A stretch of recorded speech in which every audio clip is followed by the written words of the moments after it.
Thank you for coming this evening. Glad you could be here. Please turn to Psalm number 37. Psalm 37. As we continue this evening, we began this psalm last week. Continue it, this rather lengthy psalm, and a very challenging theme. So, how would you summarize the theme of the psalm? We began it last week. How would you summarize the message of this psalm? Rick. What's going to happen to the righteous people compared to what's going to happen to the non-righteous people? Okay. Comparison of the righteous compared to those who are not righteous. Excuse me a minute. Okay, other thoughts on the theme of the book?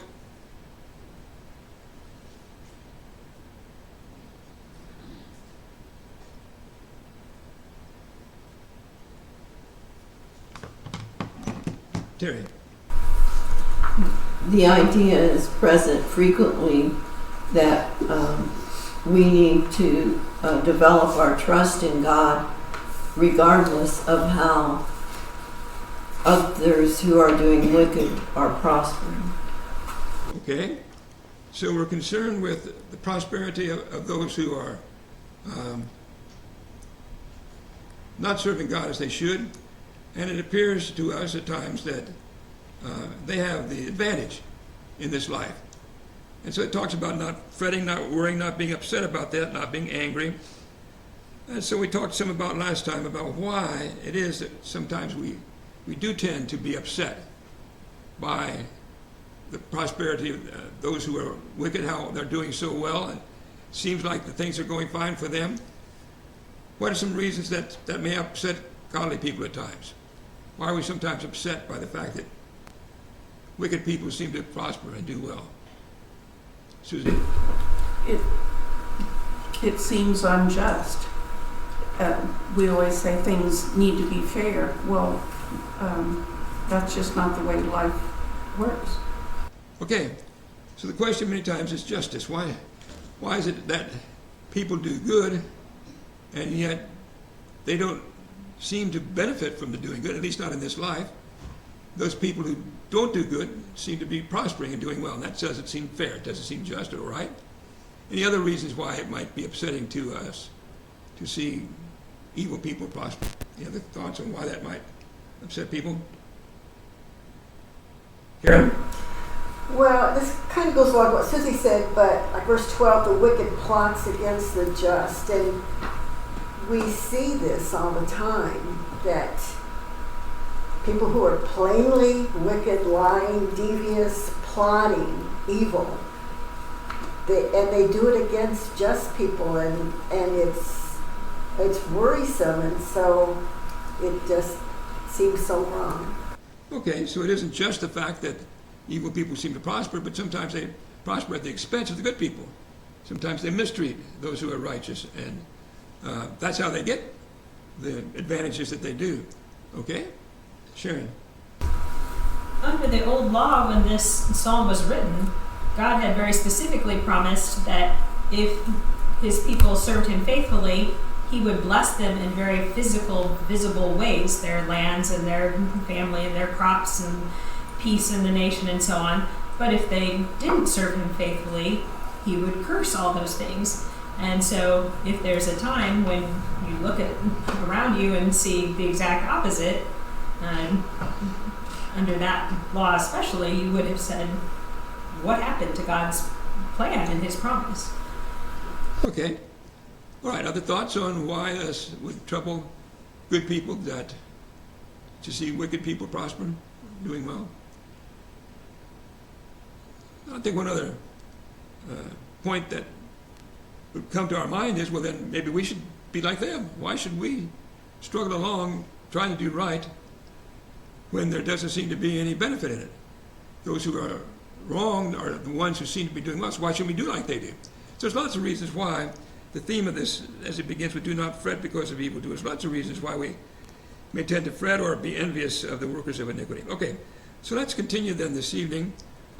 Having introduced it last time, let's read some of it again, and then we'll spend some time discussing the chapter. Let's go ahead and read the first 17 verses. Who'd like to read Psalm 37, verses 1 through 17 for us, please? Psalm 37, verses 1 through 17. You read that for us, please.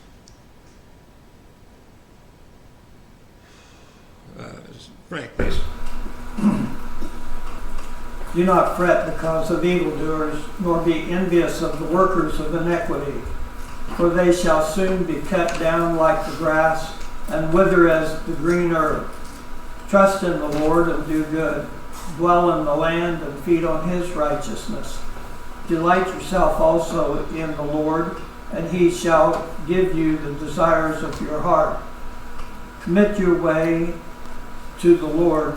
Trust also in him, and he shall bring it to pass.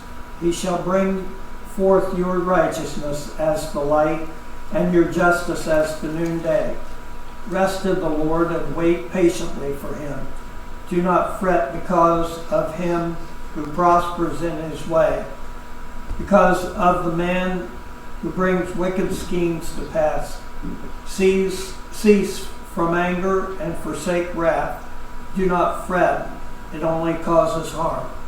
For evildoers shall be cut off, but those who wait on the Lord, they shall inherit the earth. For yet a little while, and the wicked shall be no more. Indeed, you will look carefully for his place, but it shall be no more. But the meek shall inherit the earth, and shall delight themselves in the abundance of peace. The wicked plots against the just, and gnashes at him with his teeth. The Lord laughs at him, for he sees that his day is coming. The wicked have drawn the sword and have bent their bow to cast down the poor and needy, to slay those who are of upright conduct. Their sword shall enter their own heart, and their bows shall be broken. A little that a righteous man has is better than the riches of many wicked. For the arms of the wicked shall be broken, but the Lord upholds the righteous. Okay, thank you. All right, so we were going to begin in verse 9 then this evening. We covered the first 8 verses last time. So that brings us then in our questions to question number 3. Verses 8 through 11, how does he summarize the contrast between the evildoers and those who serve the Lord? What's the contrast between the two in verses 9 through 11? Susie. The evildoers will be cut off, but those that wait on Jehovah will inherit the land. All right, so first of all, he says the evildoers will be cut off. Those who wait on the Lord will inherit the earth. How does that help answer the concern of fretting or worrying about the prosperity of wicked people? It sure did. Okay, all right. And that's an interesting way of putting it. And that's one of the things that is emphasized again and again and again through this psalm. Don't just look at the short run. Look at the long run. Look at the end result. Yes, it may appear that now the wicked people are doing well, but they're going to be cut off. Those who wait on the Lord, notice that, waiting on the Lord, they inherit the earth. They're the ones who receive the benefit in the long run. So don't try to just make your decision based on what you see temporarily in this life, because there's a much longer view that needs to be considered. Okay? Other comments in verses 9 through 11, how it just contrasts or compares the righteous and the wicked. Karen. Well, I wanted to pick up also on the end of verse 8, do not fret, it only causes harm. I have some of these verses written on a card on a little container in front of me at my place at the table, because I need to draw that card out once in a while and reread the verse, do not fret because of evildoers, do not fret, it only causes harm. It just seems like so much of the news is filled with this kind of thing, wickedness, people plotting against the just. And when I find myself getting worked up, I pull out that card and reread these verses and remind myself that to trust God, leave it in His hands, pray about it, pray that they will repent, and realize. And then I think about the Christians in the New Testament. That you think things are bad for us, but the Roman government was vicious, and eventually Christians had Nero as their emperor, who was certifiably insane and crucified Christians, burnt them on crosses in his garden. They went through a lot, but what did they do? They stayed faithful to the Lord and they preached the gospel. They just kept on doing the Lord's work. That's what we have to do. Okay? Other comments? Rick? There at the end of verse 11, it says, the meek shall inherit the earth, but it also says, who shall delight themselves in the abundance of peace. Okay? So again, notice he says in verse 10, yet a little while, the wicked shall be no more. And you will look diligently for his place, but it shall be no more. Okay? So he's there now. He's not always going to be there. He's not always going to be that way. Now, it's causing a little while. That doesn't mean tomorrow. It just means when it's all said and done, it's going to seem like really their prosperity didn't really last all that long. Okay? Other comments through verse 11. Did I see some other hands? Frank. There in the second half of verse 9, he speaks of those who wait on the Lord, and along with what Rick was saying, what your answering comment or added comment to Rick's, we see examples in the Old Testament, and we know that in life we have to wait, we have to be patient, because sometimes it seems like a long time before the justice comes out the way we think it should. Okay. And of course, in the end result, it may not happen even in this life. But interestingly enough, sometimes it does happen in this life. Sometimes the wicked do fall. But if not in this life, we know after this life, the end result will come. Okay, let's move on to verses 12 through 15 then.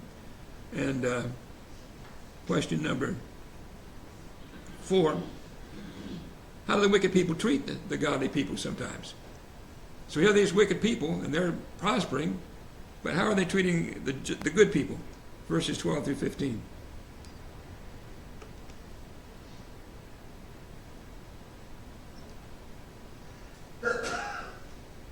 How do the wicked people treat the good people in those verses? Terry. Well, they plot against the good people. The wicked plot against them, how they might use them or have some advantage over them. And it speaks of them gnashing their teeth at him, as if they're so overcome with the desire to hurt that which is good that the visual here is that they bite them. Okay, but they plot against them. Okay, gnashing their teeth at them. Okay. How about verse 14? What does verse 14 describe about how they treat the good people? Verse 14. Susie?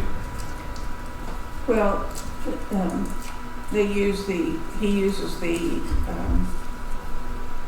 illustration of a sword and bow, an arrow, against the wicked use against the righteous, and they mistreat, cast down the poor and needy, and slay the upright. Okay, so what's the result of it? So here you got, as we talked about, sometimes the evil people prosper at the expense of good people by trying to harm them, but verse 13, verse 15, what's the result? It may seem like they're prospering for a while, but what is it in the long run?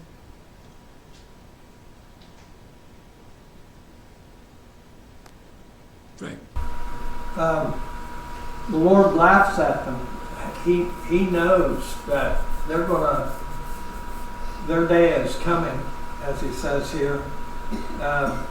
He sees that the wicked, their day of judgment is coming, and they will be destroyed. He will break their bow, and the wicked will be pierced through by their own sword, as we've read in previous chapters, and the wicked will fall into their own trap. Okay. Other comments? Velma.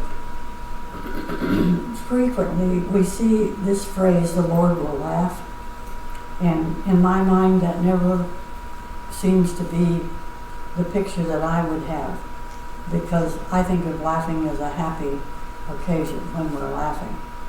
So this word laughing must have more of a intent of contempt or something. Could you relate to that a little bit? Okay, let's discuss that idea of the Lord laughing at these sinful people. Comments on the idea of the Lord laughing? It's obviously not laughing in the sense like somebody told a joke. So in what sense is it laughing, Sharon? It's used in a similar way in Psalm 2 and verse 4 when the nations are raging, the people plot a vain thing. It says, he who sits in the heavens shall laugh, the Lord shall hold them in derision. So by parallelism, we have a definition of what it means to laugh, not like, haha, that's a really funny joke, but God's scorning them. Okay. Other comments? Oh, Terry. Sometimes you see someone rage against someone much bigger than them. And sometimes you see it between dogs. A little dog who will come, barking and terrorizing, supposedly in his mind, this great big dog. Well, the dog just ignores him and goes on. He's not frightened by his actions, nor is he concerned that he would win the battle. Okay. Other comments? Yes, I think what part of it in the context is contrast that to how we feel about the way that wicked people are acting. To us, it's upsetting. You see the context. We're angry. Verse 8. We fret. We're worried. We're upset about it. But God just said, "You got to be kidding me. You really think you're going to get away with this?" I think it's that kind of a response. Is God knows the real outcome. He knows who's really in charge. And to him, even though he takes it seriously in the sense that he knows those people need to be punished, he doesn't take seriously the threat that they're going to be able to win in the long run. He knows who's in charge. Those are some of the thoughts I had as verse 13. Other comments? Okay, let's look at verse 16 and 17 then. And we're into question number 5. Begin to look at the righteous man is better off than the wicked man in some ways. Okay? So verse 16 and 17, how is the righteous man better off than the wicked man? Seems like the wicked man's better off. How is it that the righteous man is really better off? Rick. It says, the Lord knows the days of the upright, and their inheritance is forever, while the wicked shall perish and vanish into smoke. Okay. Other comments? Susie. Well, in verse 16, he talks about how even though the righteous may have very little, their what they have is far more precious than all the riches that the wicked may attain. Okay. Other comments? In what sense is that true? That even though we may have just a little, it's better. And that same point is made in a number of different proverbs. and we studied in the book of Ecclesiastes as well, that even though the righteous man seems to have relatively little of this world's goods, yet he's really, what he has is better. He's better off than all the riches of the wicked person. In what sense is that true? Frank? A person that has little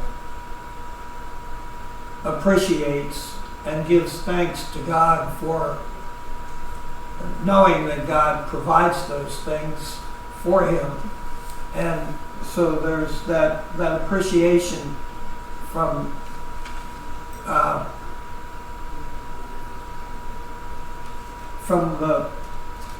the follower of God and giving God thanks.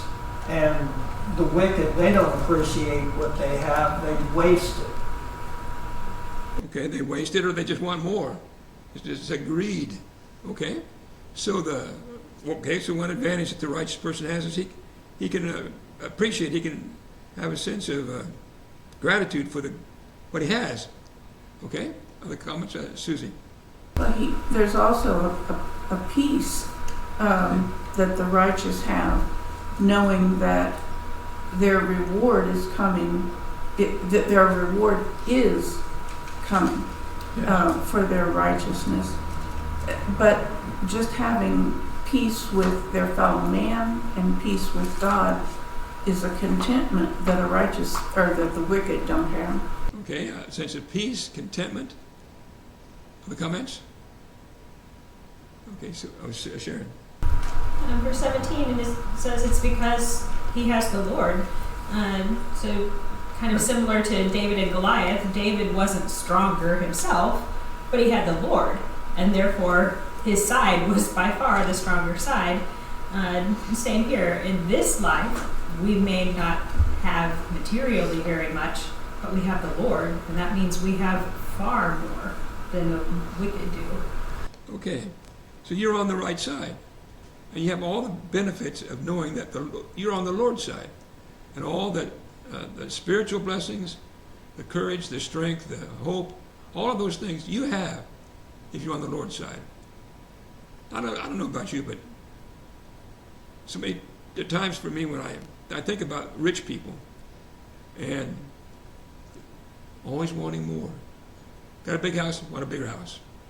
Got a couple nice cars, want some more cars. It's never enough. There's never a sense of really enjoying what they have. You don't need all that much in this life to have a sense of contentment with what you have. But you need to understand your relationship with God and the source, the giver who's giving you the things that you have. Other comments through verse 17 then.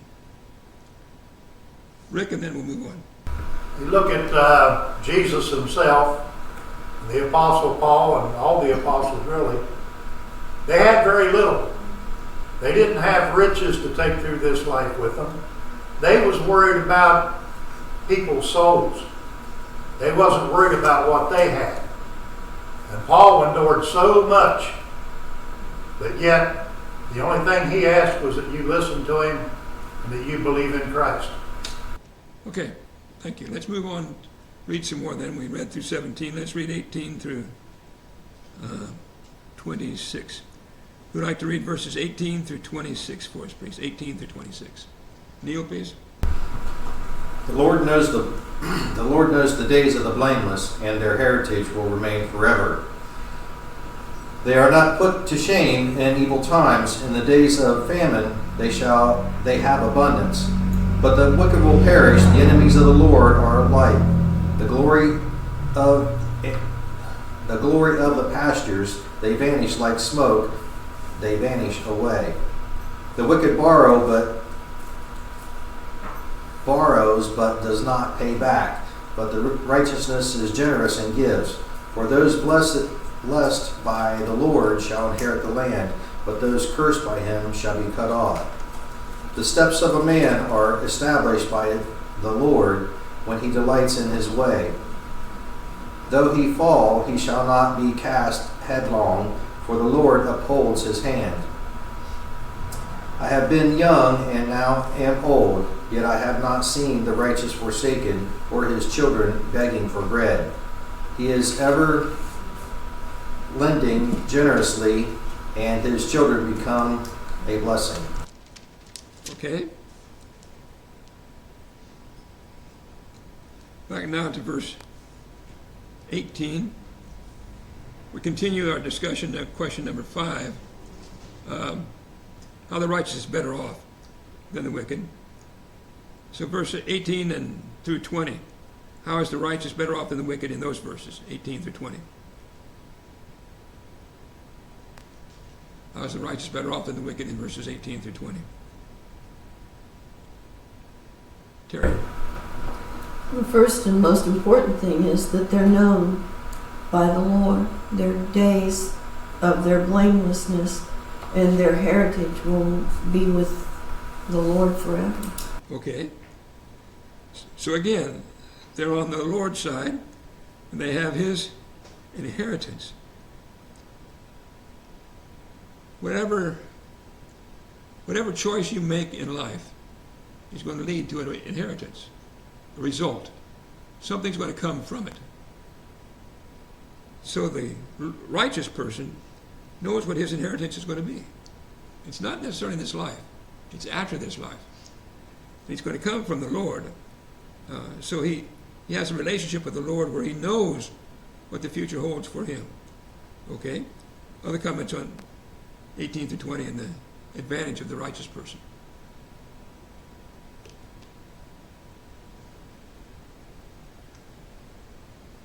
Okay? How about verse 19? What advantage do they have in verse 19?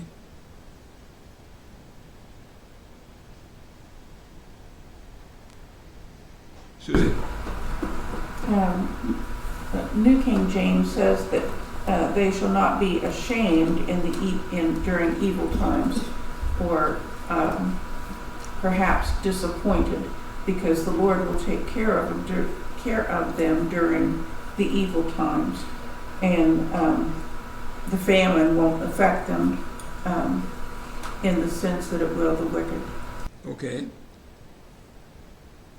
The wicked may not realize it now. The time is coming when the righteous receives their inheritance, the wicked is going to be ashamed. He's going to have reason to realize he went the wrong route. He should not have gone the way he did. But the good person has the inheritance of the Lord. Okay? Other comments through 20. Okay, in verse 20 as well, the wicked will perish, the enemies of the Lord, but like the splendor of the meadow shall vanish into smoke, they shall vanish away. And again, here's the temporary aspect of it. Yes, you look at a meadow and maybe in the spring and maybe there's flowers and it's blooming and it's growing, and so that's really beautiful, but it doesn't really last all that long. That's how the rich man is. Yes, he may be impressive now, but just give it a while and you'll see the error that he made. Okay, how about verse 21 and 22? I ask a question on this, question number 6. What sin does a wicked person commit often in verse 21? Wicked people often do what in verse 21?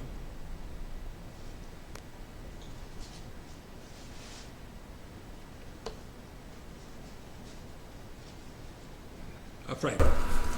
The wicked borrows, but he doesn't repay it. He borrows, but he doesn't repay.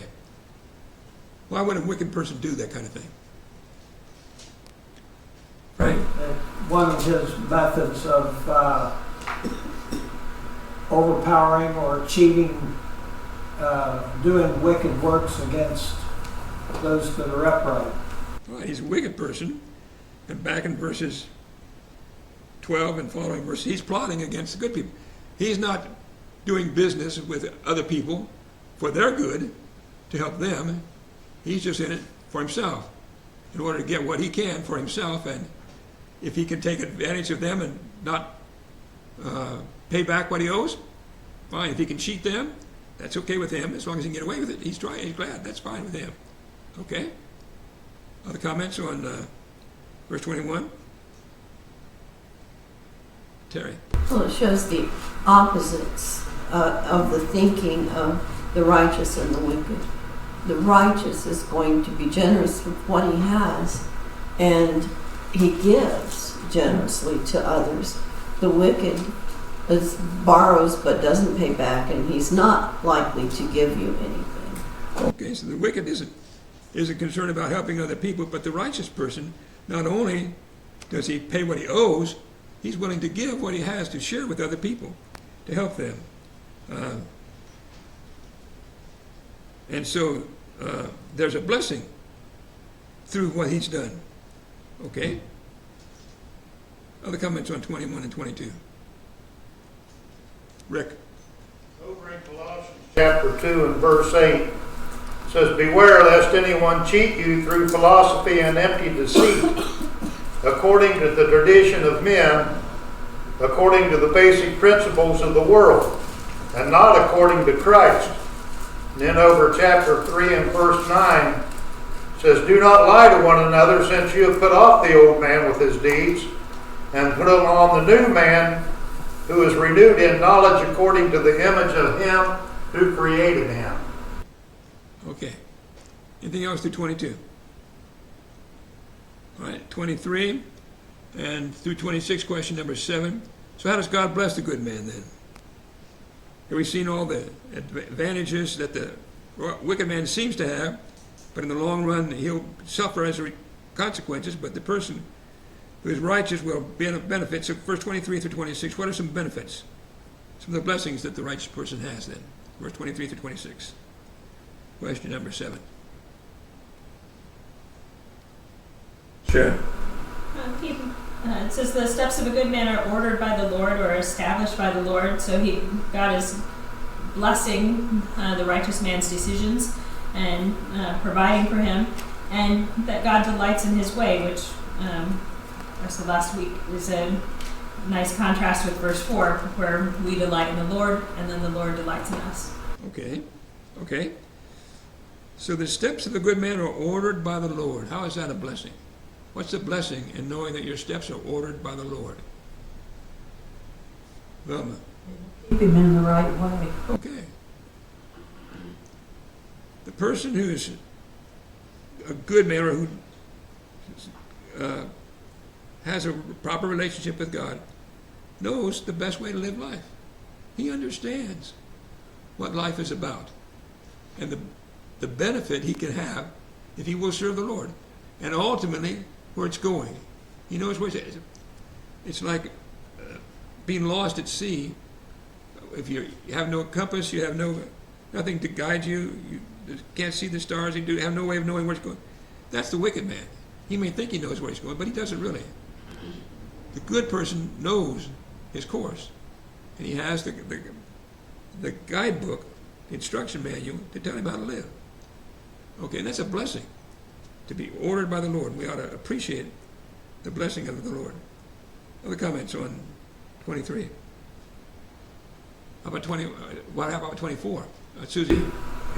Even though he may stumble or into unrighteousness, he comes back, and the Lord helps him to come back.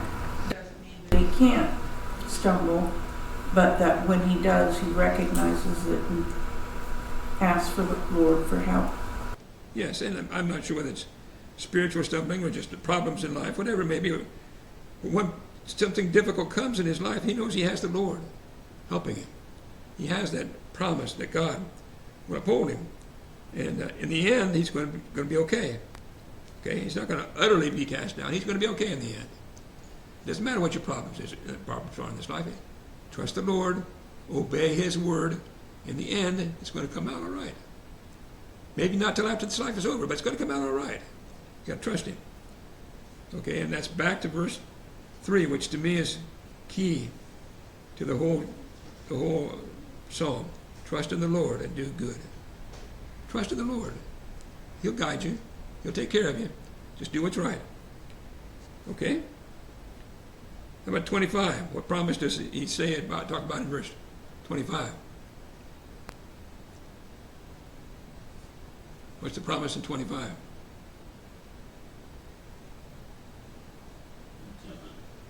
Contentment. Okay. Okay. Contentment. And generosity and compassion. David says, I'm an old man now, I've lived a long time, and even though the righteous maybe not have the advantages of wicked people, they're okay. They're not completely forsaken. God takes care of them. He doesn't see their kids out on the streets begging for money, for food. They're going to make it. It may not seem like that at the time, but it's going to work out. You're going to be okay. All right? Other comments on 25? And what more? Karen, go ahead. Well, should a person take that statement in verse 25, nor his descendants begging bread, as 100% promise? All right? Comments? Does that mean you never go hungry? If it's fear of the Lord, you never go hungry. Is that what that means? Sure. Two things. One is, this is again, under the old law, where God promised that the reward for serving him would be a very literal, blessed, physical blessing for God's people. But another thing is that there's a difference between not begging and having a ton. Jesus taught us in the New Testament to pray for our daily bread. So David's not saying that he's never seen the righteous be poor. He might be poor, but God provides the basics. So we see that in both the Old Testament and the New Testament. Okay. And again, it's perhaps a generality. And David's speaking from a personal experience anyway, he says. But the point is that times seem rough, times seem hard. But really, when you think about your blessings and you look at the long run, in the long run, it's going to be okay. God's going to take care of you. We don't need to worry about things nearly as much as we oftentimes do. I think that's what the bottom line is. Susie, then we're going to move on. When he says, I've been old, or young, and now I'm old, and I'm telling you what I have experienced and what I've seen. This just emphasizes to me all the more the need and the importance in a congregation of having an older group of people among the younger people, that the younger people can talk to and witness what the old have experienced and going through, and their faithfulness and trust in the Lord. And verse 26, to add to it then, not only are they not begging, but they're helping other people. They're being merciful, so that they're able to help other people in their needs as well. Let's finish reading the chapter and the psalm, and then we'll comment further. Who'd like to read 27 through the end of the psalm, please? Psalm 37, verse 27 through the end. I'd like to read that for us, please.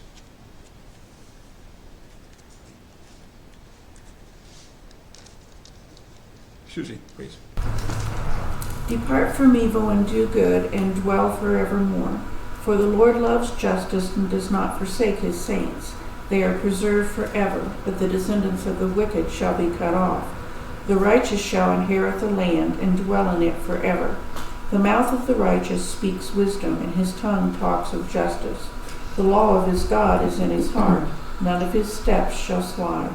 The wicked watches the righteous and seeks to slay him. The Lord will not leave him in his hand, nor condone him when he is judged.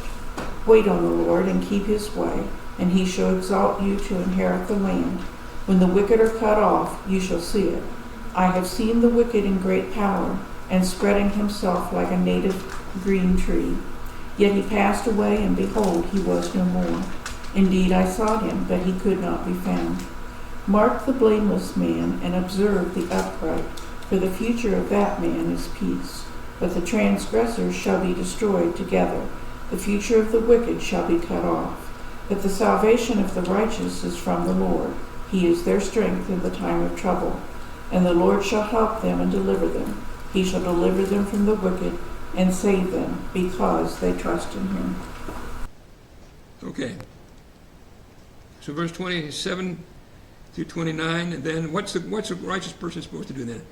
What's I'd say the conclusion. Here we talked about the wicked person seems good now, but it's not going to last. God has blessings for the good person, so what should we do? Verse 27 through 29, what should the righteous person do? How do you handle this? Terry? Don't be drawn in by what the advantages that the wicked seem to have. Look and see where they end up. Okay. Stay away from the evil. Do good. You're on the right track if you're doing good. Stay on that. Stay the course. God loves justice. He doesn't forsake his saints. Verse 28. They're preserved forever. The descendants of the wicked are the ones who are cut off. Okay? So you have a reason to continue to do right. Don't turn away. Don't allow the envy of the wicked to lead you astray. And so what should you do in verse 30 and 31 then? All right, verse 27 to 29, you do what's right. Verse 30 and 31, what do you do?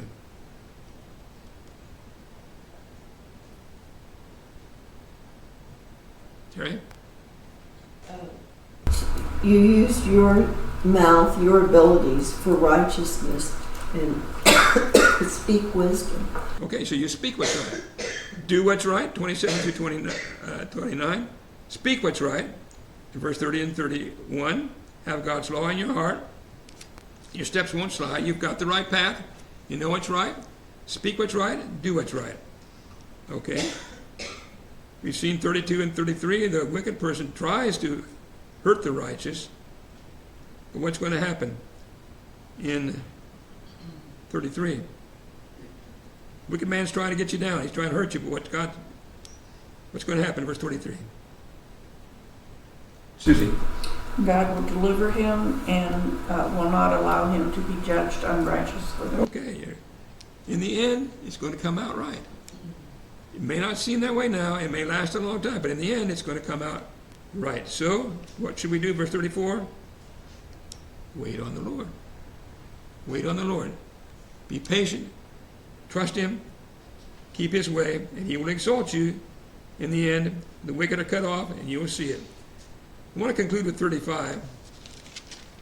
What is his observation from all this then, in 35 and 36? What's his observation on this?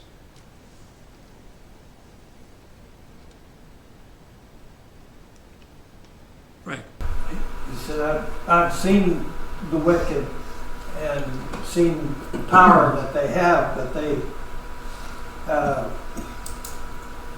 wither away and die and lose their power. Okay. And we can see that too. If you look at the Bible examples, you look at history, how long do wicked people really prevail? Sometimes it doesn't even last through this life. Think of some Bible examples of wicked people who didn't win in the end. Think of examples of wicked people in the Bible who seemed to prosper, seemed to go well, but it didn't work out well for them in the end. Think of any examples? Ahab. Okay. Okay, yes. Ahab and Jezebel. It was doing great for a while, wasn't it? Other examples? Susie? Well, the Babylonian kingdom, the Assyrian kingdom, and the Medo-Persians. And then the Romans. All right, look at our study of the minor prophets. Again and again and again, God brought them down. Sometimes even in this life. We know that's true. Look at Haman in the story of Esther. Again and again, it may look like they're doing fine, but look at the long run. That's not the way it ends up. And it's certainly not going to end up that way in eternity. All right, we need to take our break. We'll cut it off at the end of 36. If you have any more comments through the end of the chapter, we'll discuss that briefly at our next time then. Okay, thank you. Oh, Terry, yes, go ahead. I wanted to say something about verse 28. Okay. He's encouraging all the way through here for us to remain righteous. And he gives us something to think about when he says that the children of the wicked shall be cut off. You don't want your children following after a pathway that you know is wrong. And so preserving righteousness in your life also helps to preserve it in the life of your children. That's another way of showing the problem of sin is look at what's going to happen to your kids. If you live that kind of life, what's going to happen to your future generations? You want your future generations to be blessed? You live a good life. All right, like I say, we'll take up some more of that next time. Thank you.